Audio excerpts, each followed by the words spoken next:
y lo que sigue ahora es entender un concepto muy importante, muy importante en lo que es la física. De hecho, es muy esencial. El concepto de campo.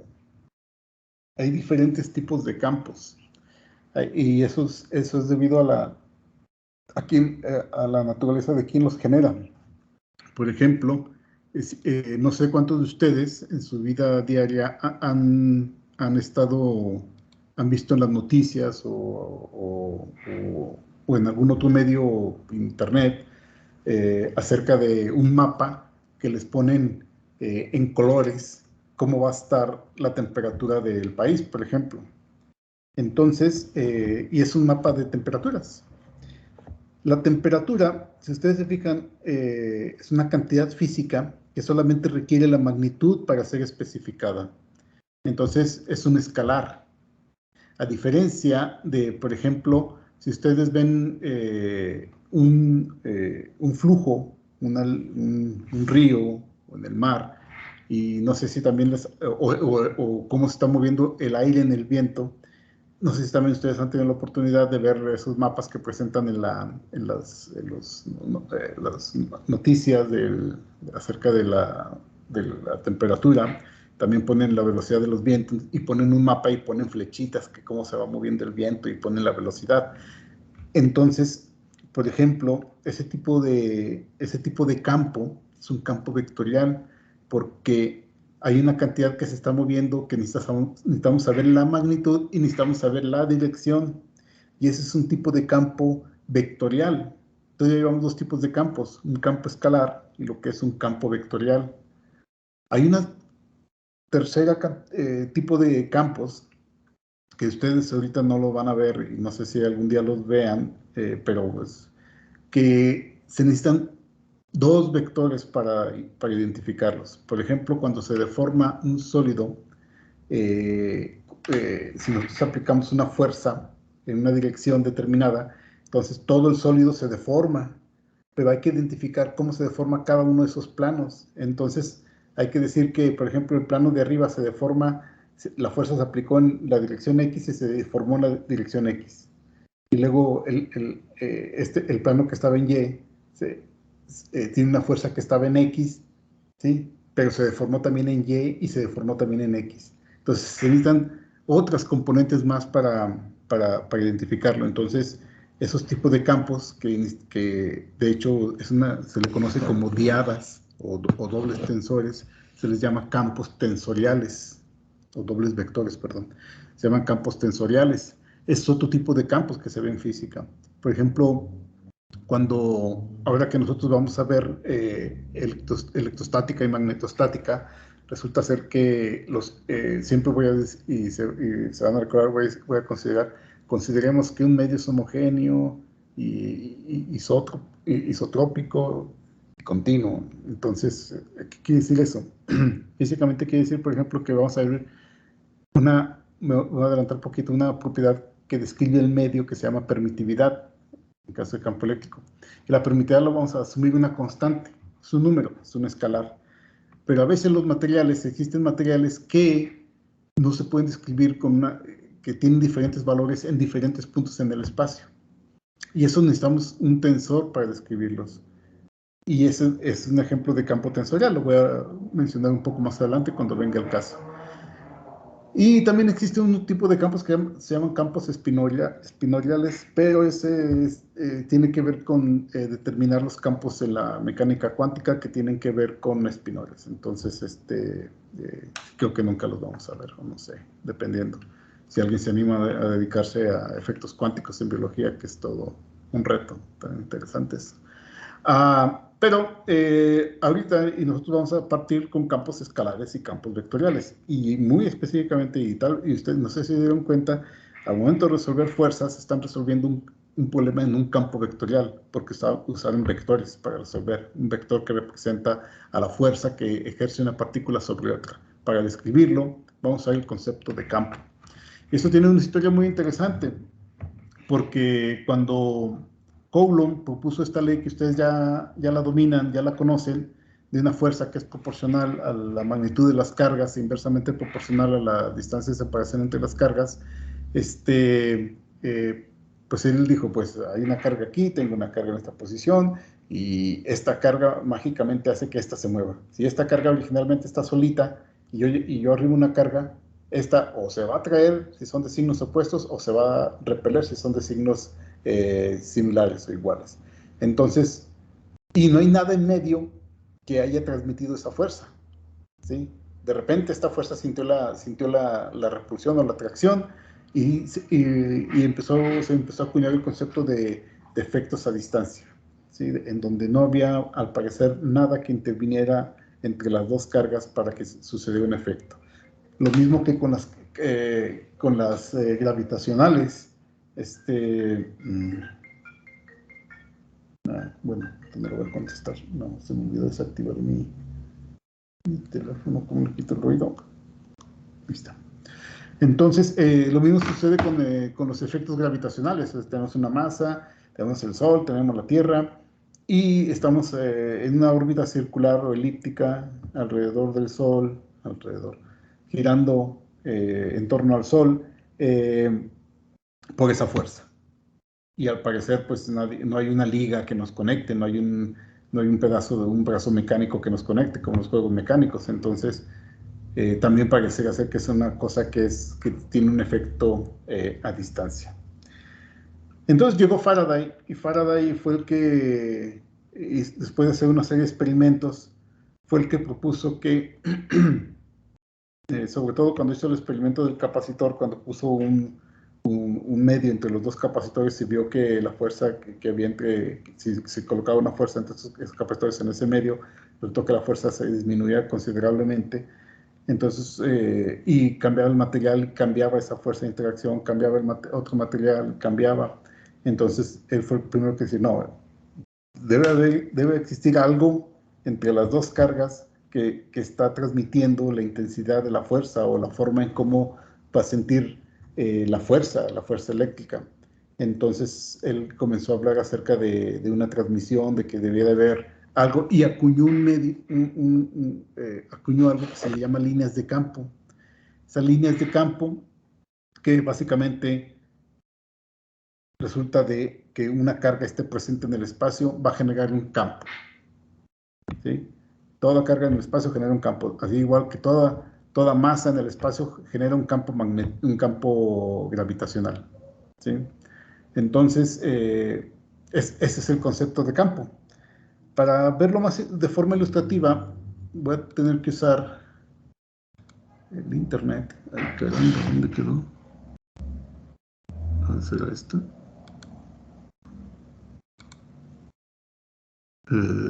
Sí.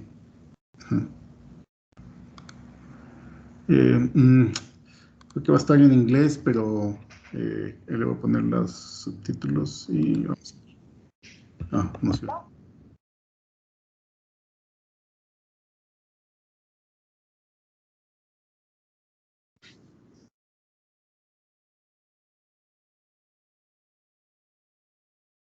¿Sí entendieron lo que se dijo? Básicamente está diciendo lo que le estuve diciendo, que existe una forma de calcular la fuerza que se ejerce en dos partículas, que es a través de lo que es la ecuación la ley de Coulomb, ¿sí? Entonces es esta ley que ustedes ya conocen y ya manejaron.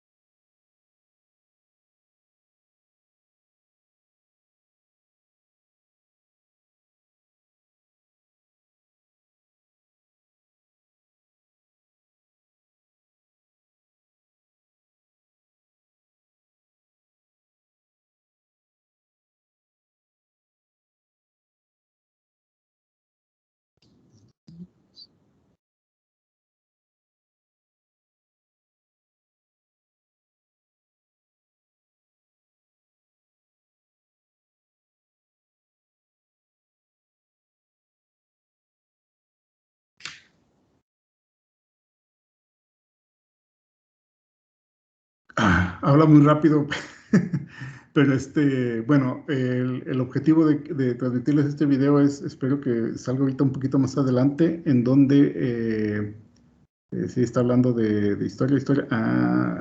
Bueno, lo voy a dejar todo.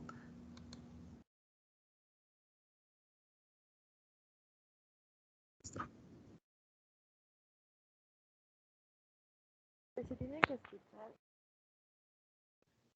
Sí, yo no estoy escuchando y la verdad habla muy rápido como para leerlo todo. Sí, lo voy a comentar. Básicamente, ahorita no ha dicho nada nuevo, básicamente de lo que hemos estado platicando acerca de usar la ley de Coulomb para determinar la fuerza entre cargas. Y también se refiere al hecho de que, por ejemplo, los problemas que ustedes resolvieron fueron sobre objetos puntuales, cargas puntuales. Como les dije anteriormente, esto es válido inclusive si...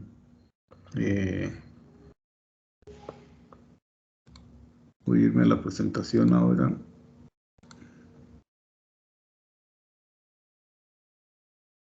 La cerré, pero bueno, esta es la que teníamos.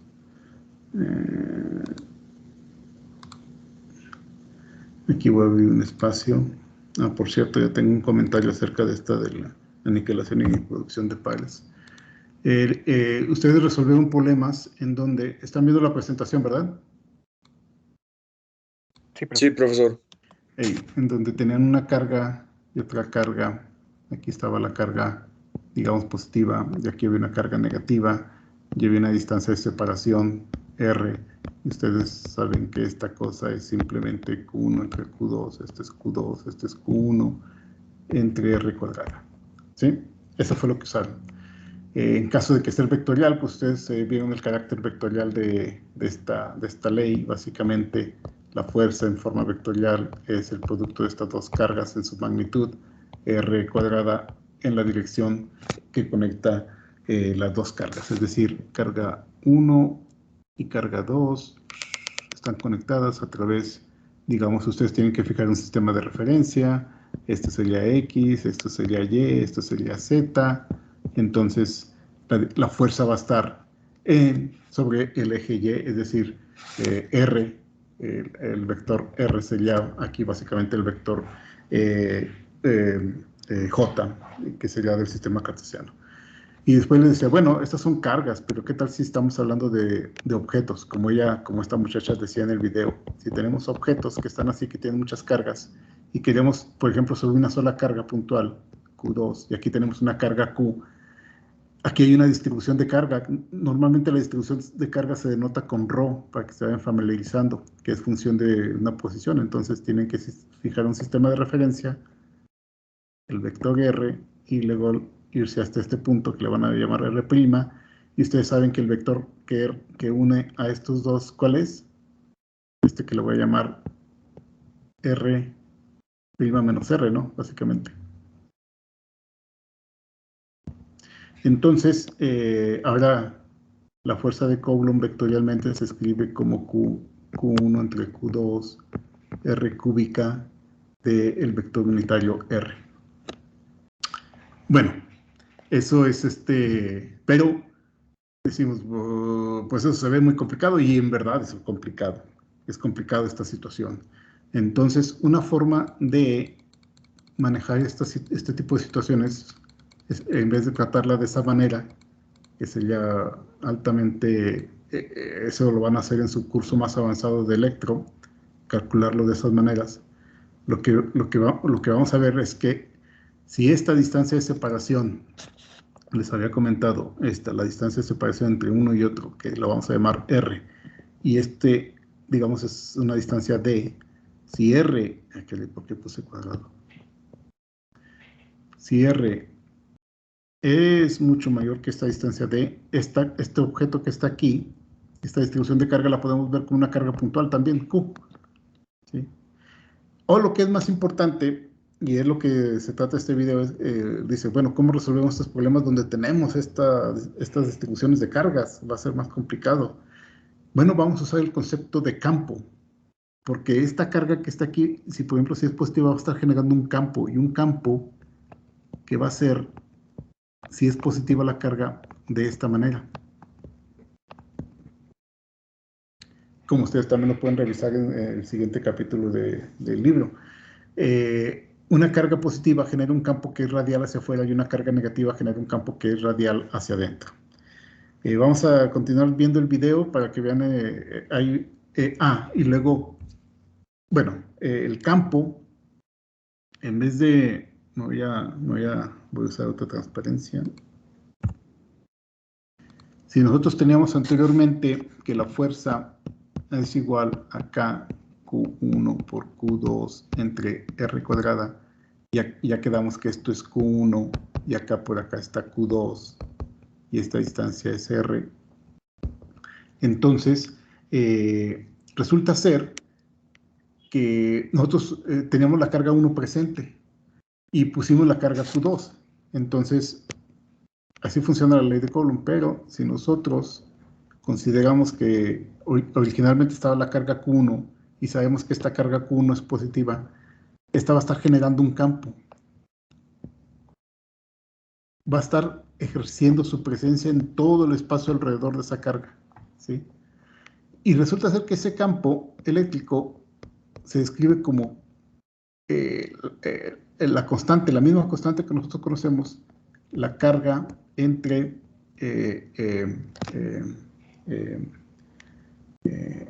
la distancia básicamente al cuadrado, ¿sí? Entonces, si nosotros vemos que este es el campo que genera esta carga, resulta ser que si lo escribimos en la ecuación de Coulomb que está arriba, la fuerza simplemente va a ser ese campo eléctrico por la carga Q2. Entonces esa va a ser la fuerza que está ejerciendo, por ejemplo, 2 sobre 1 o 1 sobre 2, pues, al final de cuentas. Y esta cosa también va a ser un vector, por lo tanto, esto va a quedar en forma vectorial. Porque el campo es un vector. ¿Sí? Vamos a ver el video para que ilustre más, con más detalle lo que estoy diciendo yo.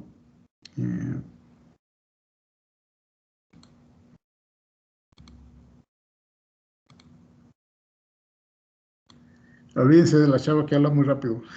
Ahorita lo voy a decir yo. Ah, pues ese es el cuate que ella hasta lo maquilló, le puso el pelo hasta morado, se lo pintó. Este es Faraday, precisamente del que les estaba yo comentando. Él fue el que acuñó esta idea del campo, aunque no la matematizó.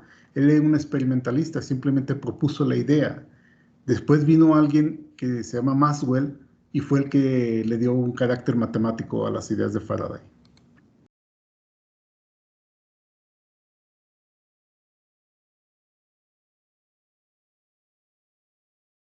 Sí, es lo que básicamente dijo es que él acuñó la idea de lo que es el campo eléctrico, que básicamente es algo que que una carga genera y tiene influencia sobre cualquier otro objeto que esté alrededor de.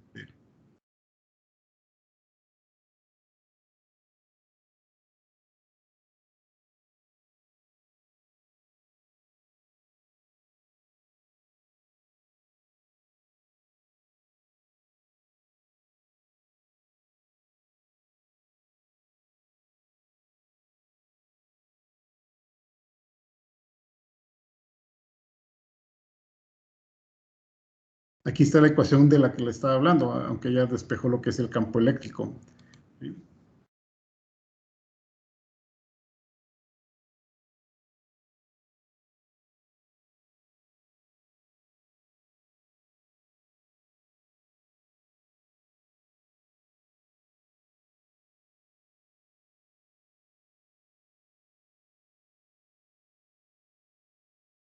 Y ahí está básicamente lo que es la definición del campo eléctrico que les puse anteriormente. El campo eléctrico es una cantidad vectorial generada por una carga que se coloca en el espacio, ¿sí? Entonces, este objeto, esta carga va a generar básicamente este campo eléctrico, ¿sí?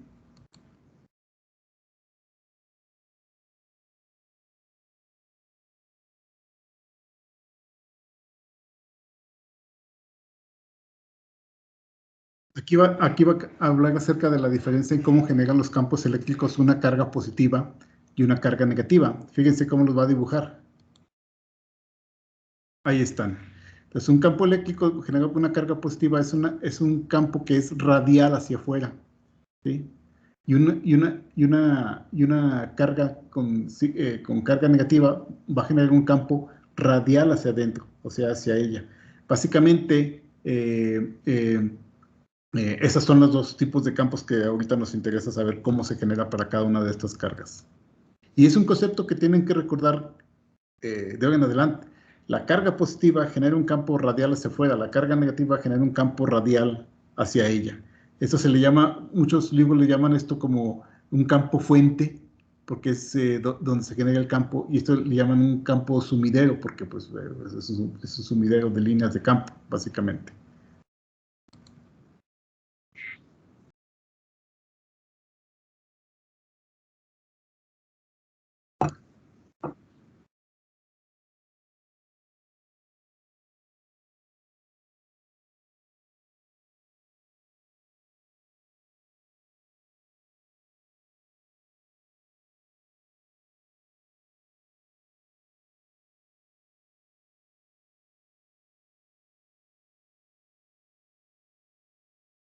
Entonces lo que dice básicamente es que ya sabemos que una carga positiva genera un campo eléctrico, que es radial hacia afuera. Y estas líneas se les llama líneas de campo eléctrico. Las que ustedes están viendo aquí, 1, 2, 3, 4, 5, 6, 7, 8, 9, 10, 11, 12 líneas, no es que existan solamente 12 líneas. El campo eléctrico está en todo el espacio, son líneas una al lado del otro, de tal forma que llenan todo el espacio. Entonces, el hecho de que ponga estas líneas es que la fuerza o el efecto que va a sentir cualquier otra carga que está acá va a ser a través de esas líneas de campo, ¿sí? Va a haber una línea que conecte esta carga positiva con esta carga de prueba de carga pequeña, que las va a conectar, y va a ser a través de esa línea en donde va a estar la dirección y el sentido de la fuerza, ¿sí? Por eso es importante lo que son las líneas de campo eléctrico, ¿sí?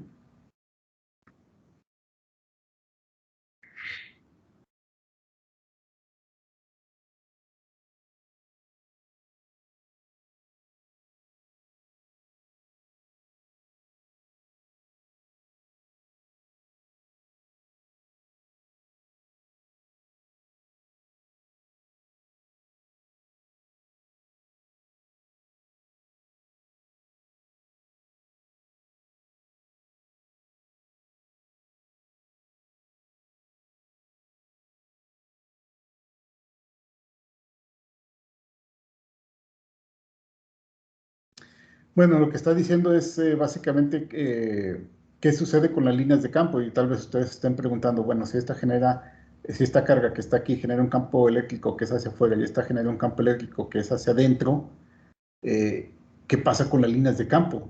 Porque ya no son cargas, ya no están aisladas. Ahora los campos que genera tanto esta carga, la negativa como la positiva, van a generar un campo. ¿Y qué va a suceder con el campo? Bueno, pues se van a unir de esta manera.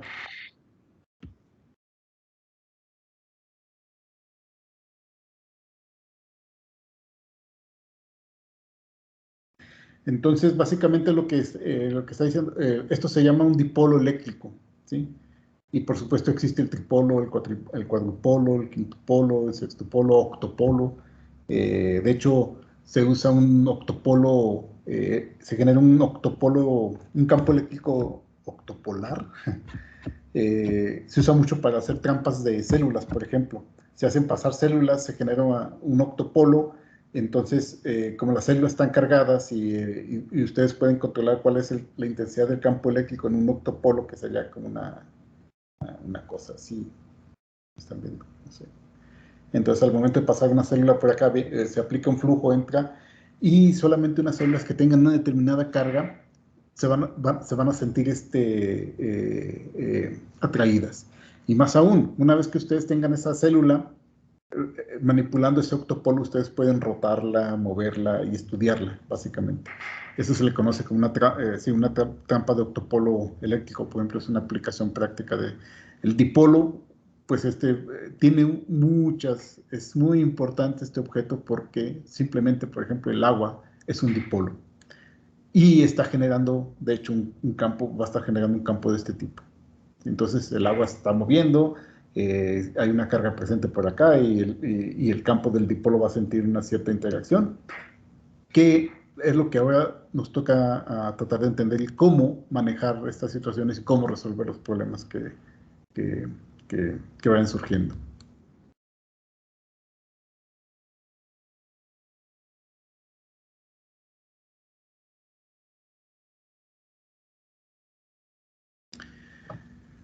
Eh, eh, ok.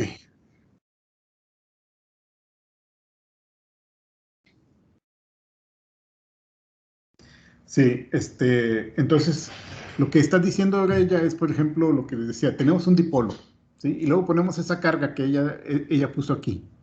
En este punto, ¿sí? En ese punto en específico, la fuerza que va a sentir la carga va a ser, va a ser una tangente a esa línea, ¿sí? Porque es una línea recta, ¿sí? La fuerza que va a sentir. Se va a desplazar y si no es suficientemente fuerte, esta se va a sentir al siguiente punto va a ser una tangente a este punto, al siguiente otra tangente, al siguiente otra tangente, pero se van a mover sobre lo que sería la línea de campo. Pero la dirección de la fuerza en ese punto es una tangente a la curva de las líneas del campo eléctrico.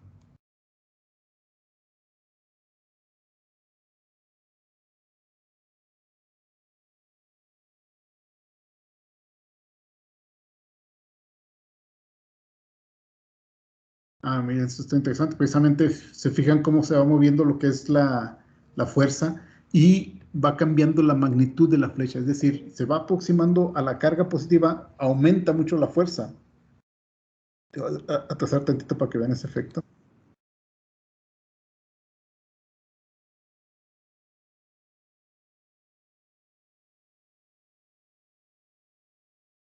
Sí, básicamente lo que decía es que entre más lejos, pues obviamente va a sentir una fuerza de interacción con esta parte del dipolo que es menor. Entre más se va acercando, porque sabemos que la interacción es con respecto a r al cuadrada, entre más se va acercando, más intenso es la fuerza que va a sentir. Pero también a lo que se refiere es que si se fijan, si yo trazo un círculo aquí, las líneas de campo que atraviesa ese círculo están muy compactadas, están muy cercas unas a la otra. Por eso a eso se refiere con la densidad de líneas de campo. Entre más densidad de líneas de campo haya, más intensa va a ser la fuerza. Nos alejamos más y se fijan, si bien atravesamos las mismas líneas de campo, pero son menos compactas, son menos densas y así sucesivamente. Aquí están ya muy abiertas las líneas de campo, entonces la fuerza va a ser mucho menor. Entonces, entre más densidad de líneas de campo haya, más fuerte va a ser la interacción con una carga de prueba que se coloque alrededor de ese campo.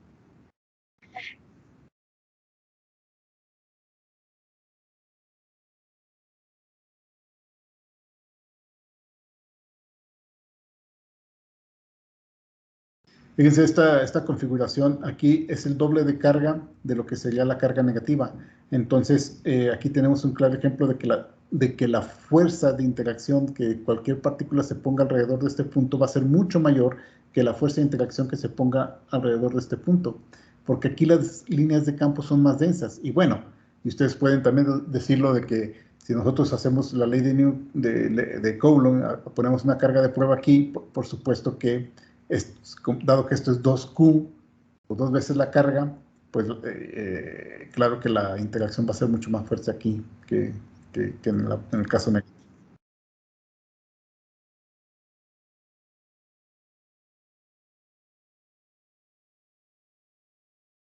Sí, acerca del tercer punto que ella habla, ya lo dijimos, que las líneas de campo siempre empiezan de una carga positiva y en el caso de una carga negativa terminan en la carga negativa. Ah, esto es muy interesante. Tal vez ustedes se preguntan qué pasa si ponemos dos cargas semejantes, como son las líneas de campo, si estas se repelen. Resulta ser que las líneas de campo, pues serían de esta naturaleza.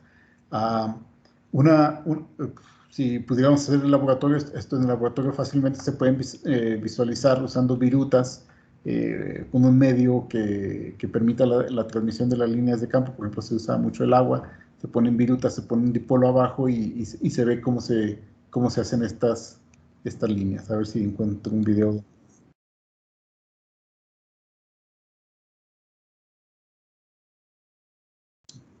Otra cosa que no ha dicho la muchacha es que estas líneas de campo no se cruzan, ¿sí?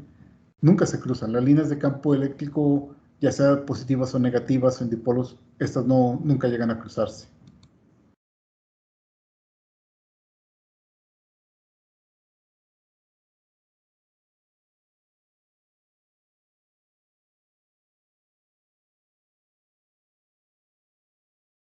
Bueno, ya lo dijo.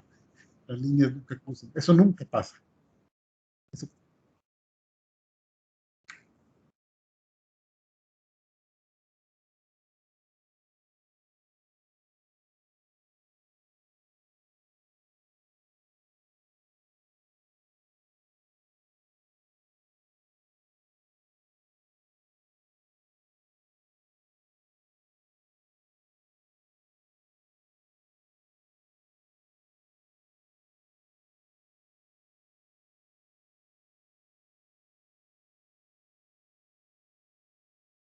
ok, básicamente eso es lo que quería mostrarles. Quería ver si alguien, eh, ¿cómo se llama? Eh, tenía una forma práctica de visualizar las líneas de campo, que es lo que le estaba interesante. Déjenme que por aquí. Ah, ahorita lo voy a contar.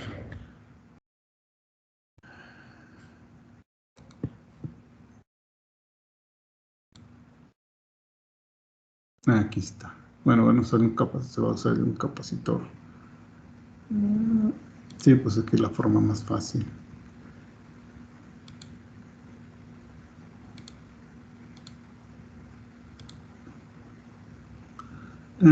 Ahora compartir.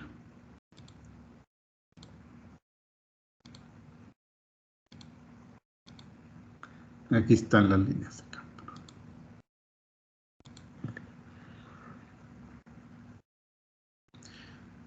No tiene sonido.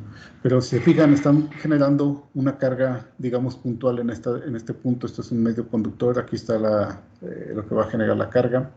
Esto es un medio también conductor, en donde se genera acá la carga positiva, la carga negativa. Y ponen unas semillitas, muchos, no sé si esto esté en agua, pero con un medio. Sí, creo que sí está en agua por la forma en cómo se movió uno por ahí. Este, eh, entonces estas semillas son conductoras, entonces obedecen lo que sería la ley de Coulomb. Y se fijan, estos objetos están creando lo que sería el campo eléctrico que nosotros vimos anteriormente de forma teórica. ¿Sí? Sí, pues, está en agua, están unas burbujitas. Este, Esto se puede recrear fácilmente en lo que sería el laboratorio. Ahora, esto es un capacitor. Más adelante vamos a ver esto de los capacitores. También se genera una carga positiva y una carga negativa en estos dos platos o en estos dos planos, ¿sí? Y lo que vamos a ver es que aquí se concentra intensamente lo que serían las líneas de campo. Acá no se van a ver prácticamente. Entonces ahí están generando lo que serían las líneas del campo eléctrico, demostrando la existencia del campo eléctrico de forma eh, eh, experimental.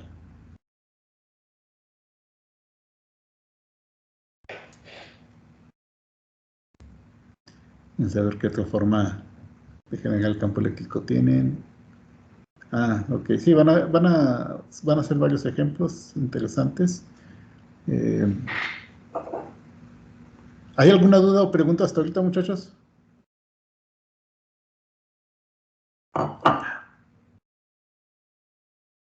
Un plano cargado con una carga cargada, van a ser líneas de campo así curvaditas hacia arriba y curvaditas hacia abajo.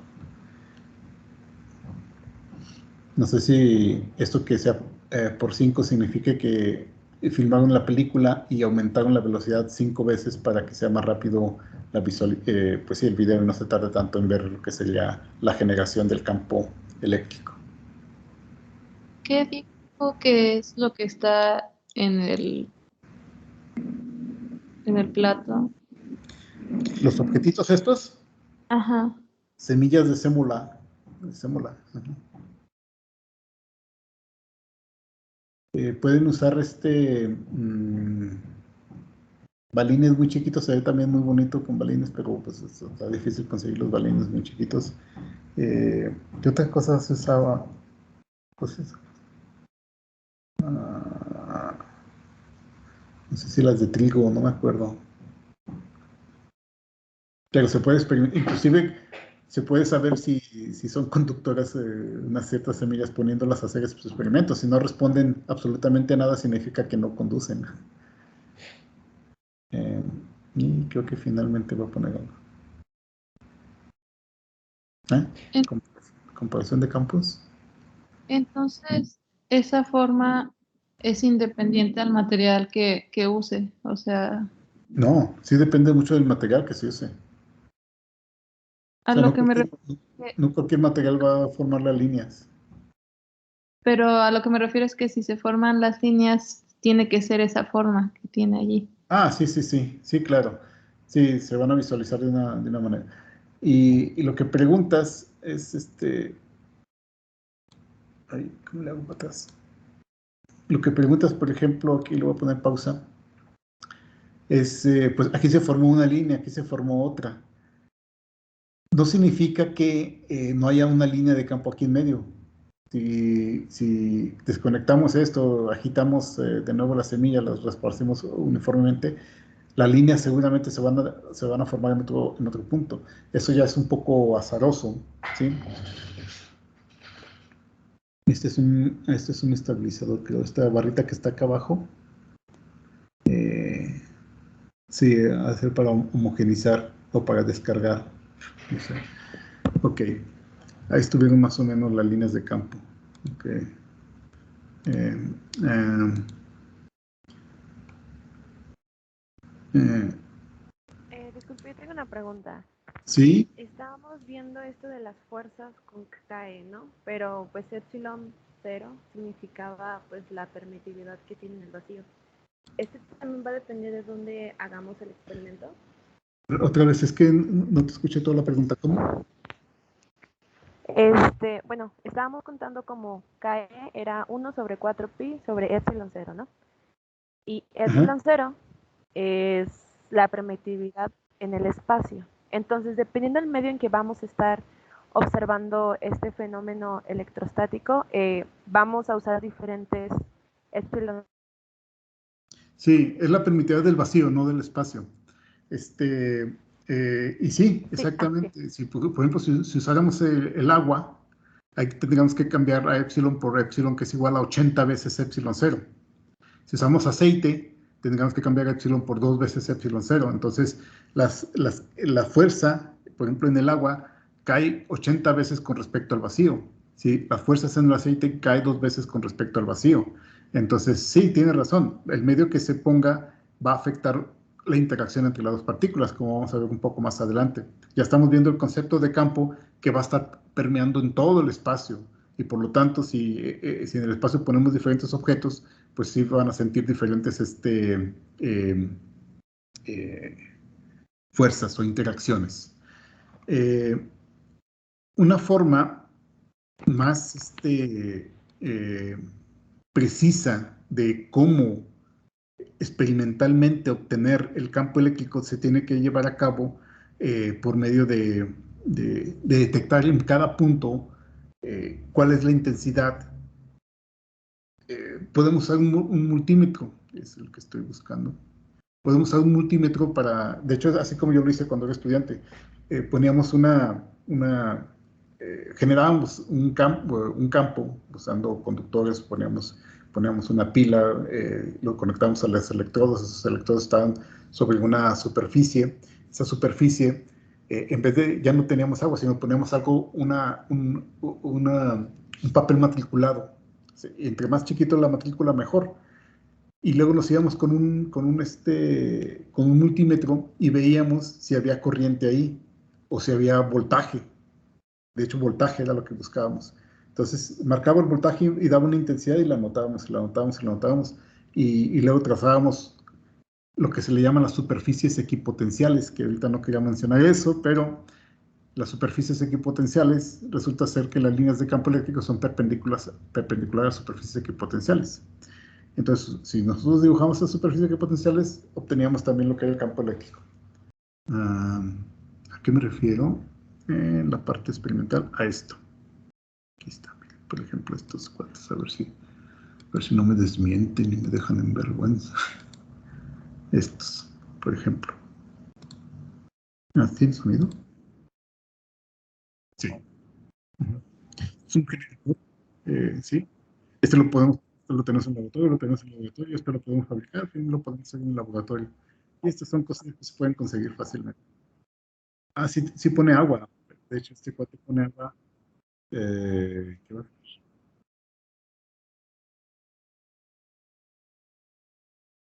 Ah, ok. Por ejemplo, ya me voy a adelantar de la descripción, que básicamente es lo que les dije. Aquí genera las cargas. Este alambre está cargado y miren, pone una matrícula. ¿Sí? Este cuate lo pone en agua para poder usar el multímetro y creo que lo va a sumergir para determinar qué va a terminar. No sé si voltaje o corriente, vamos a ver.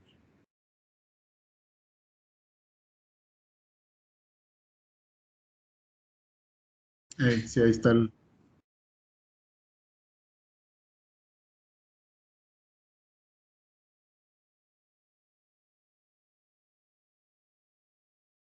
10 volts, dice que está usando. Ujú. Ahí está, 10 volts. Ajá. Luego bien,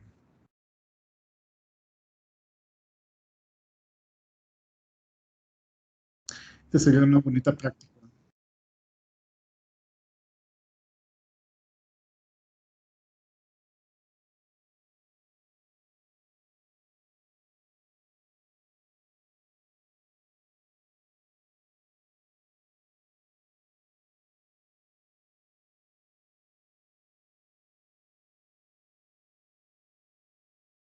Por ejemplo, empieza ahí y mide 3.80 volts.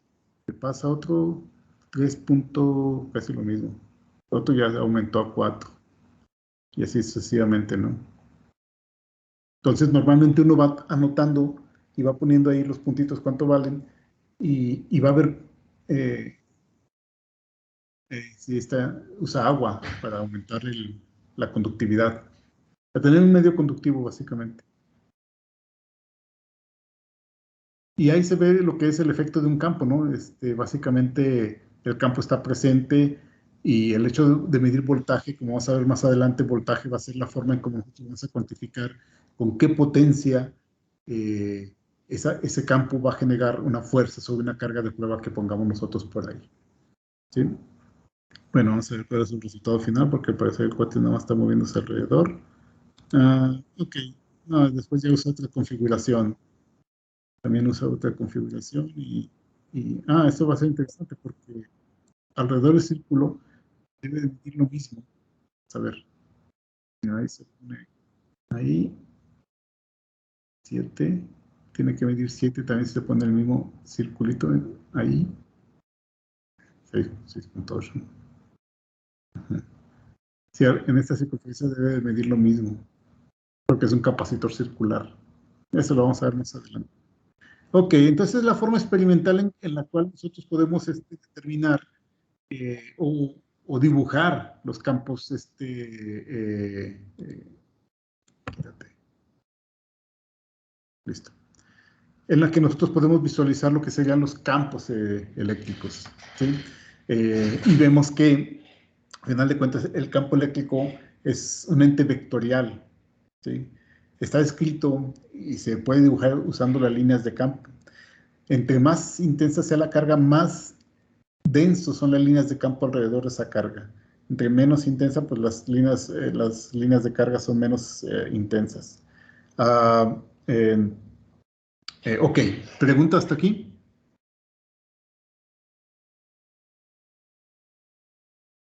¿No?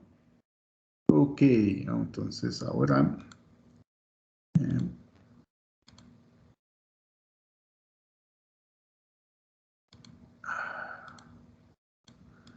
este se ve hasta acá. Bueno, ¿dudas, preguntas? ¿No? Sí, esta por hoy va a ser una clase corta porque tengo que arreglar asuntos aquí del laboratorio y de cómo asisten los estudiantes al laboratorio. Sería bueno hacer esta práctica, ¿verdad?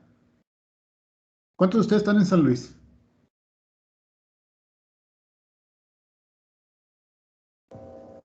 Yo sí estoy. Más bien, ¿quién no está en San Luis? Nada más levante la mano. No. Te propongo una... Yo no estoy en San Luis Potosí. Ok, entonces sí, entonces vamos a seguir con las así tipo prácticas virtuales. Bueno, usar las prácticas que usaban otras personas de forma virtual. Lo que nos está enseñando esta pandemia es básicamente que si queremos hacer algo que deberíamos nosotros como institución tener videos grabados y explicados por nosotros mismos, así como los que acabamos de ver. Se me hace una buena idea, inclusive, aunque ya estemos de regreso a clases, mucha gente puede usar esos videos para repasar o para ver lo que se dijo en clase. Otra pregunta que tengo que hacer es si el examen se hace de forma presencial, ¿cuántos están dispuestos a venir a hacerlo presencial? O si decidimos una clase algún día hacerla presencial. También levanten la mano, no digan, no es necesario que lo digan con la voz. Ok, ok.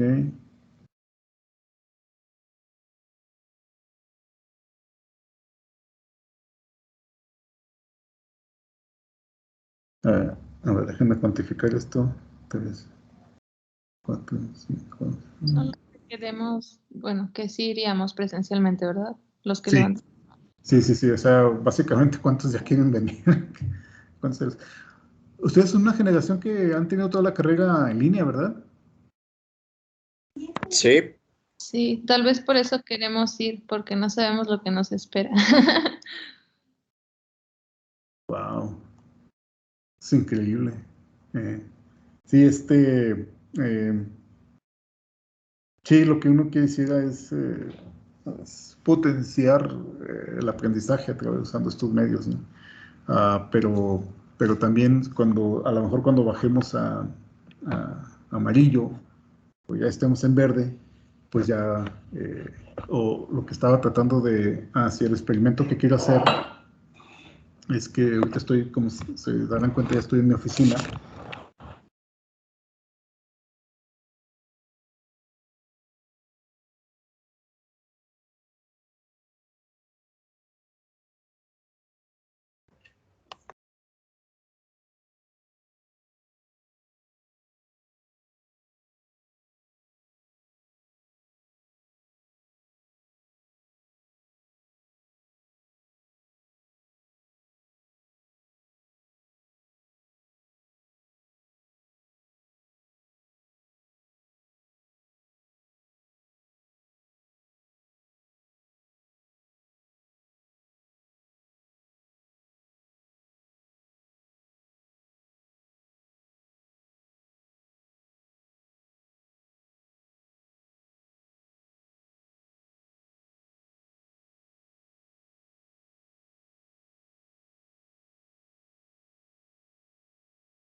Se desconectó, ¿verdad? efectivamente. ¿Se imaginan que se le haya caído la computadora y por eso se desconectó? Yo pensé algo parecido, que se desconectó algo.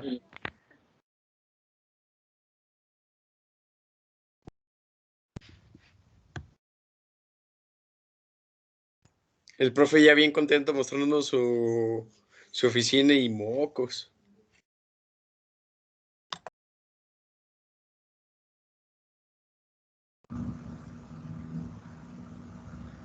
Wow.